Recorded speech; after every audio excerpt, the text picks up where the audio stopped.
Bueno, gracias Vicente Lima, un abrazo. Muy buenos días, Jorge Zabalza. Buen día, Luis, ¿cómo estás? Muy bien, un gusto tenerte aquí en Tierra Libre una vez más, con tu aporte siempre, la mirada crítica, el análisis permanente de los Pero acontecimientos viste políticos qué lindo a quedó escala el día, qué nacional, lindo regional y domingo que mundial. tenemos.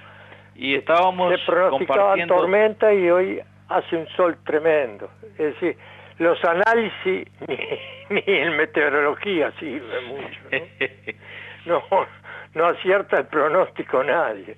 No, es peor que los números del 5 de oro, ¿viste? Sí, y peor que la política.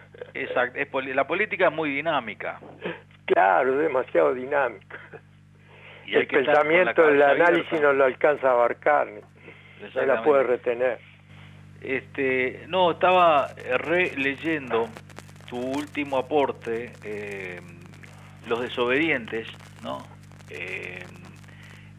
Que compartimos en nuestra página web tierralibre.com y también que lo vimos publicado en el blog El Muerto de Eduardo, que colabora también con nuestro programa, El Muerto que Habla. Jorge, en el periodo pasado tú hacías insistencia en los amortiguadores, ¿no? Y creo que estás en este momento en una etapa superior de la crítica con el tema de los desobedientes. En fin, es muy extenso el artículo que elaboraste y tiene varias aristas, ¿no? Para empezar, en el marco de la ley de urgente consideración y de un año prácticamente del gobierno de la coalición multicolor, ¿qué es el tema de la desobediencia? Bueno, yo creo que este es un país de amortiguadores, no es un concepto mío, sino de Carlos Real de Azúa, ¿no? Fue muy elaborado cómo funcionaba el aparato del Estado para amortiguar el conflicto social, cómo los partidos políticos terminan yendo hacia el centro, justamente porque toda su orientación siempre está dirigida a amortiguar el conflicto social, no hacer justicia social, no hacer una transformación social, sino a amortiguar el conflicto social. La desobediencia siempre existió en el Uruguay, gente que no está conforme con la amortiguación, que entiende que el horizonte debe ser un horizonte transformador, es decir, cambiar las cosas, revolucionar la sociedad, transformarla de injusta en justa, transformarla de desigual en igualitaria. Y bueno, el Frente nació con una mirada transformadora, todos lo debemos recordar, en el 71, pero renació en 1985 con la misma mirada transformadora. Yo tuve la suerte de concurrir a muchos comités de base en esos primeros meses en que nos liberaron, el pueblo nos liberó, y la masa frente amplista quería transformación social, no amortiguación. Sí, en ese detalle me quiero detener, porque el general Seregni, desde el balcón de su apartamento ahí en Boulevard Artigas, frente a la Facultad de Arquitectura, frente a la masa convocada en la calle, él da con un megáfono una arenga, un discurso político, y él dice: somos una fuerza política seria, transformadora y democrática. Cuando las masas estaban enardecidas, ese no es el primer síntoma de amortiguación, porque sí, ese discurso ese día Seregni además convocó a ir a la casa, a volver a la casa, no a manifestar frente a su domicilio, sino a retirarse, a esperar que los dirigentes políticos resolvieran todo en la concertación, Nacional Programática, que fracasó, por supuesto, porque había miradas muy encontradas, ¿no? Y sobre todo fracasó porque en el tema de verdad y justicia había quienes estaban por la impunidad y quienes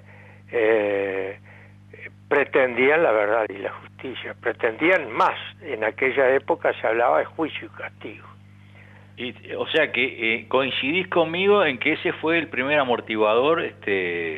Lamentablemente, en ese artículo yo lo que digo es que podemos mirar más atrás, ¿no? El Frente, con esa mirada transformadora que tenía, o imaginario, es decir, la gente lo imaginaba como un instrumento transformador, más que serlo, más que estar en sus documentos fundacionales, en la declaración programática, el Frente, la imagen que la militancia, que las bases frente amplistas organizadas en comité de bases tenían, era de que estaban construyendo un instrumento transformador de la sociedad, un instrumento que iba a encontrar verdad, justicia, que iba a terminar con la desigualdad, que iba a terminar con el conflicto social, que iba a inclinar la balanza hacia el polo popular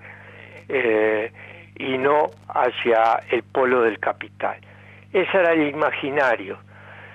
Y con ese imaginario, el Frente Amplio luchó con el voto verde y conquistó en 1989 la Intendencia de Montevideo. Cuando nosotros todos concurrimos en el 89 a la plaza, hoy Plaza Raúl Sendic, ex Plaza Lafone, concurrimos a festejar que Tabaré Vázquez llegaba a ser intendente de Montevideo. Teníamos un deseo muy grande de transformaciones, creíamos realmente que la descentralización política iba a ser la que estaba en los documentos del Frente, iba a ser el traslado de poder del edificio de ladrillo ahí en 18 y Ejido hacia los barrios, una organización popular completamente en manos del pueblo. Lamentablemente eso no se produjo y simplemente nos quedamos en la desconcentración de servicios. Bueno, pero antes de eso, Jorge, antes de eso, es bien conocida la posición de Seregni, que no quería el ingreso del MLN al frente. Finalmente ingresa. ¿Cómo observás vos desde tantos años, con tu óptica, el ingreso del MLN y después de la fuerza modificada? Ingresó también el Partido por la Victoria del Pueblo junto con nosotros y creo que el Partido Socialista de los Trabajadores también, fuimos los tres. Yo creo que Seregni, que había perdido la pata más a la derecha, el Frente, Seregni veía que el Frente había perdido la pata más a la derecha con Batalla, Michelini, que se habían ido. No nos olvidemos que Batalla terminó siendo vicepresidente de Sanguinetti, del gobierno de Sanguinetti. Bueno, tuvo que quiso compensar abriendo las puertas por el lado izquierdo, ¿no? Más allá de que nosotros los Tupas siempre estuvimos en el Frente Amplio, ¿no? El 26 de marzo era una organización que en su espíritu y en su política seguía las orientaciones del Movimiento de Liberación Nacional y siempre estuvo adentro del Frente, y nosotros participamos en la fundación del Frente Amplio. Tanto participamos que se suspendieron las operaciones militares en 1971 para facilitar la expresión electoral del pueblo uruguayo, sobre todo confiando en que aquellos comités de base que se habían multiplicado, que significaban una transformación en la vida democrática del país. Realmente era una expresión popular muy fuerte, ¿no? Y en el discurso inaugural del 26 de marzo de 1971, la participación del 26 de marzo estuvo en la presencia del escritor Mario Benedetti y de Washington Rodríguez Belletti, en aquel acto inaugural. Fíjate, y Rubén Sassano. Fíjate qué combinación, ¿no? Ese grupo inicial del 26 de marzo, ese núcleo de dirección del 26 de marzo, Mario Benedetti, Idea Vilariño, Daniel Viglietti, es decir, eso se obvia, ¿no? Este año le hicimos un homenaje, todo el Uruguay, a Mario Benedetti en su centenario, ¿no? Y a Idea Vilariño en su centenario. Nadie, se olvidaron todos completamente de sugerir siquiera que habían tenido una definición política. En aquel momento tan importante en la vida del país, su definición política había sido apoyar el movimiento de liberación nacional, aún desde el 26 de marzo, ¿no? Aún desde una organización que que estaba en la coalición electoral del Frente Amplio, aún de ahí, y por eso fue perseguido Mario Benedetti, por eso su vida corrió riesgo cuando los asesinaron a Michelini y a Gutiérrez Ruiz. Tenemos que rescatar la coherencia de Rubén Sassano permanentemente, ¿no? Siempre con el sector popular. Incluso cuando ¿no? Asume Tabaré en la intendencia, le dice, lo abraza y le dice: no te olvides de los pobres, no te olvides del pueblo. ¿Te acuerdas de eso? Sí, porque el Rubén era una cosa fina. Le debo mucho a Rubén desde el punto de vista de las definiciones ideológicas. De hecho, esa forma muscular de hacer política, esa forma de hacer política con símbolos, con gestos simbólicos, con actitudes simbólicas. Y Rubén hasta el último momento estuvo donde tenía que estar, del lado del que tenía que estar, siempre. Siempre. Bueno, Jorge, estamos en el 2021. Sí, vamos a no irnos, ¿no? Estamos en una situación ese es un vicio de viejo, ¿viste? Compleja a nivel nacional, regional, internacional, con una pandemia también a escala planetaria, ¿no? ¿Cómo ves el futuro de nuestros pueblos? Mirá, yo en realidad soy un tipo bastante pesimista por ser crítico, ¿no? El pensamiento crítico te lleva a pensar, ser pesimista con el cerebro, y aunque sea un luchador de corazón, ¿no? Y sigas peleándola. Pero yo no veo ninguna perspectiva de que esta pandemia no esté dirigida a una forma aún mayor de concentración del capital a nivel internacional. La derecha y el fascismo a nivel mundial crecen. El nuevo gurú de la moral y de la ética a nivel mundial, de la economía, que dicta opiniones y sentencias sobre lo que hay que hacer, se llama Bill Gates.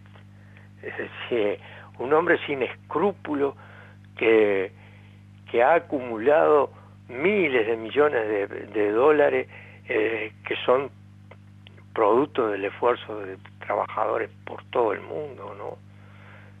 Y bueno, yo creo que esta pandemia y en primer lugar, creo que vamos a aclarar para no irnos, ¿no? En primer lugar, el virus existe, el coronavirus existe, el coronavirus es una epidemia mundial, es un desastre. Algunos viejos tenemos que cuidarnos, particularmente yo lo digo, también me puedo dar una gripe, me puede matar, pero bueno, el coronavirus anda ahí. Eso existe, ¿no? El hecho es que sobre ese fenómeno sanitario que realmente existe, se está haciendo política. Y los que están haciendo política son sobre todo aquellos que esperaban desde la cumbre del capitalismo mundial, desde el lugar de mayor poder en el mundo, estaban esperando una oportunidad para instrumentar determinadas políticas. Hoy en día, ¿qué participación puede tener el Cuqui y la Calle en la política mundial? Lo que se está limitado a hacer es aceptar o a negarse, jamás se va a negar, aceptar o negarse a lo que le propone la marcha del mundo, a lo que le propone hacia dónde se va concentrando cada vez más el capital en el mundo. Y Jorge, tiene que colaborar en eso, no tiene otra forma, porque es su ideología, ¿no? Es su ideología. En el penúltimo párrafo de tu escrito, Desobedientes, decís: en el oeste montevideano, tradición de lucha obrera y autonomía, se salió a pintar muros y rejuntar la militancia dispersa, a quebrar de hecho el aislamiento social respetando las medidas sanitarias. Se comienza a tender un cerco de pueblo embravecido, claro, para aislar a los dueños del Uruguay y derrotarlos. Es así, ¿no? Fíjate que cada vez que hay una actividad política, cada vez que hay una marcha, que ahora, ojo, vamos a no olvidarnos que en los últimos meses no ha habido marchas políticas, ¿no? No ha habido ninguna. Recién vamos a ver qué pasa el 8 de marzo. Cada vez que hay una actividad, un gesto, un símbolo político, se está rompiendo ese concepto de quédate en casa. Es decir, la recomendación de quédate en casa tiene un significado ideológico mucho más profundo que la medida sanitaria. No es solo quédate porque hay un tema de salud de por medio, quédate para que no te contagien, sino que además es quédate para que no intervengas en política, deja de participar en política, deja de preocuparte por los problemas del mundo y entra a preocuparte por los problemas de tu casa nada más. Ese es el mensaje, y es el mensaje liberal, es la doctrina del liberalismo, es lo que la Calle cada vez vuelve a asumir cuando apuesta a la responsabilidad individual. Bueno, libertad responsable significa que la responsabilidad es del individuo, y sin embargo la responsabilidad social. La responsabilidad del individuo es en el medio de una crisis social imponente. Es decir, la responsabilidad del individuo está dada por la desigualdad social, está dada por el hambre que hay en el mundo, y tiene que llevarlo a transformar esa situación. Entonces es una responsabilidad social y se precisa no aislamiento social, sino cada vez más movilizaciones sociales. Jorge, la LUC, ¿qué se vota? ¿Todo o nada? No, yo no creo que haya ningún pedacito de la LUC que se pueda apoyar, porque ninguno de los artículos de la LUC es independiente del todo. Están cayendo en un terrible, para decirlo con palabras de la época de Hegel, un mecanicismo total. Es decir, ahora resulta que las 3/4 partes de la LUC van en la dirección correcta, como dijo Mario Vergara.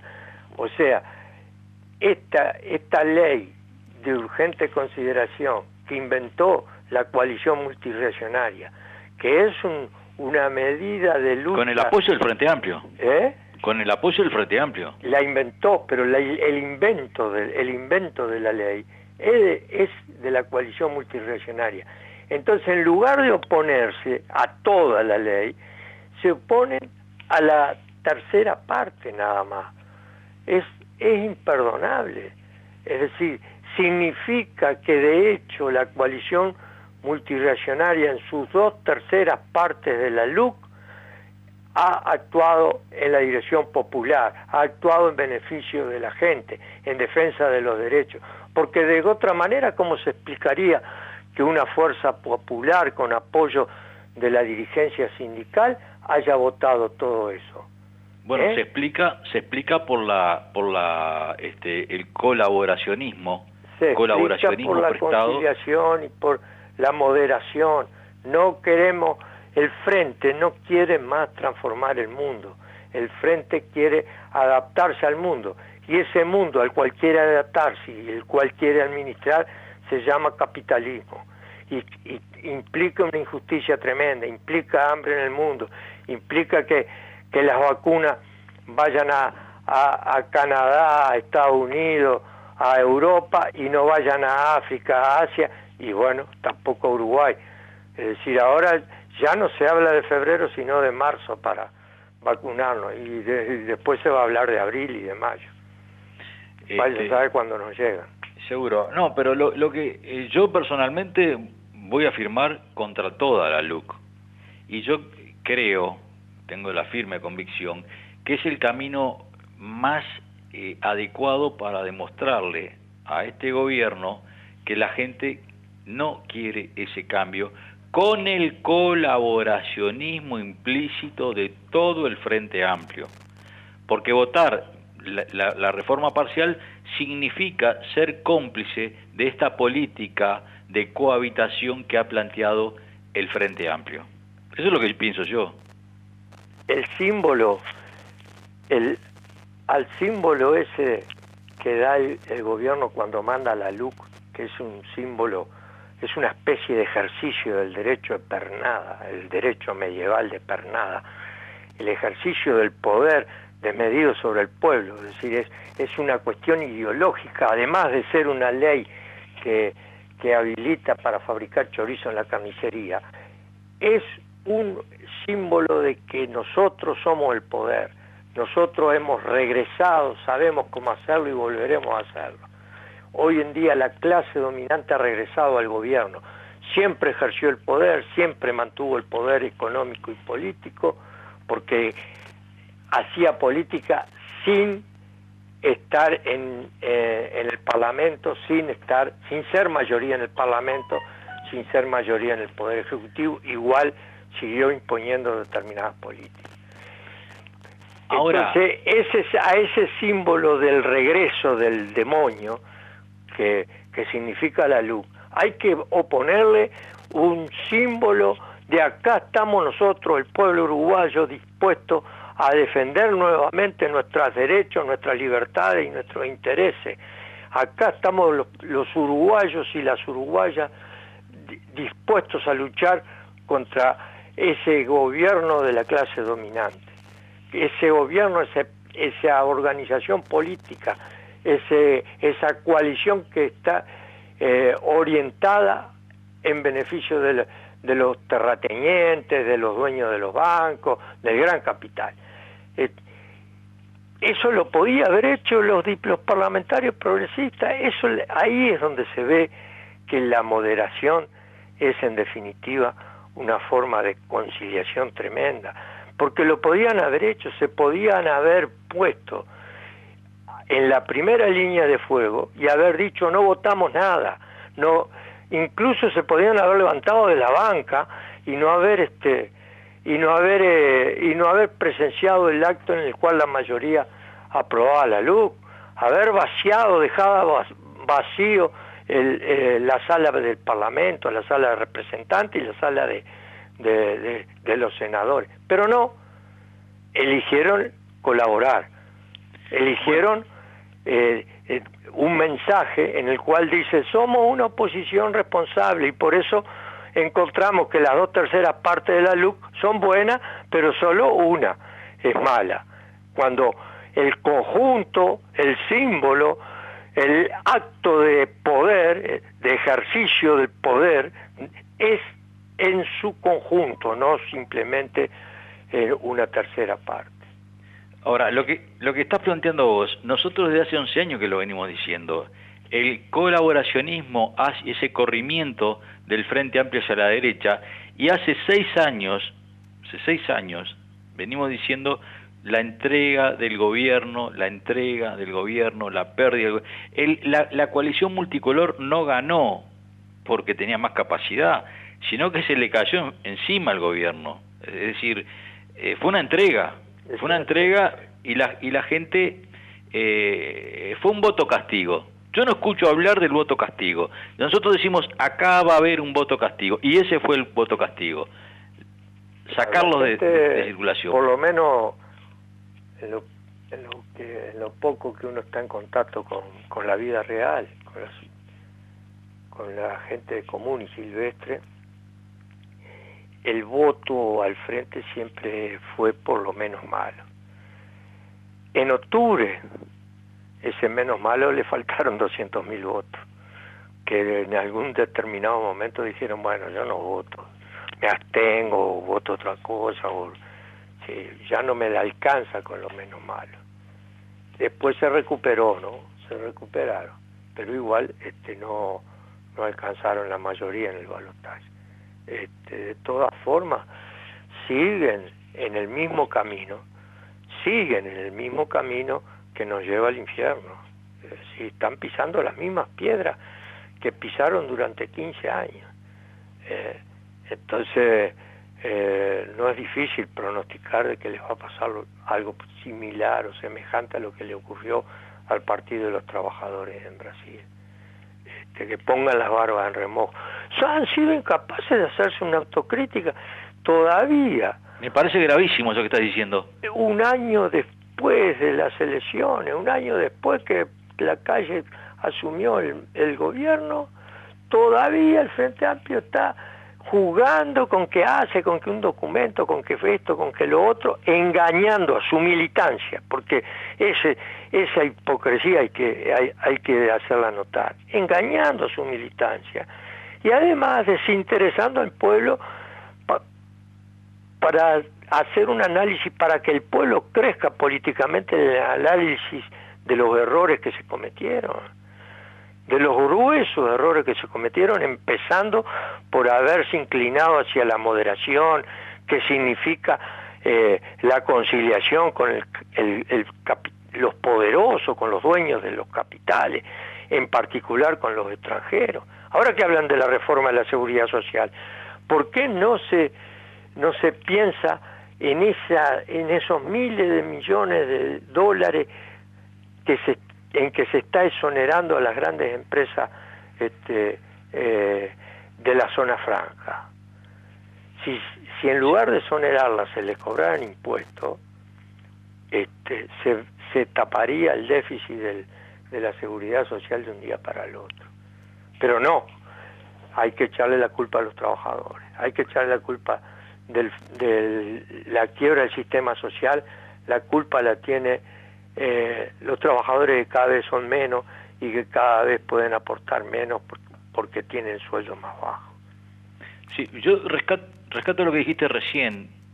No han sido incapaces de hacer una verdadera autocrítica y decirle la verdad al pueblo frentista.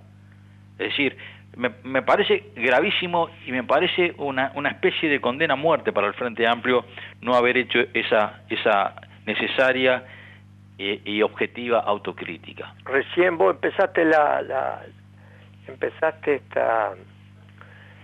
esta entrevista recordando a Sereñi. Bueno, Sereñi, sus posiciones, nosotros no las compartíamos, siempre las planteó de frente.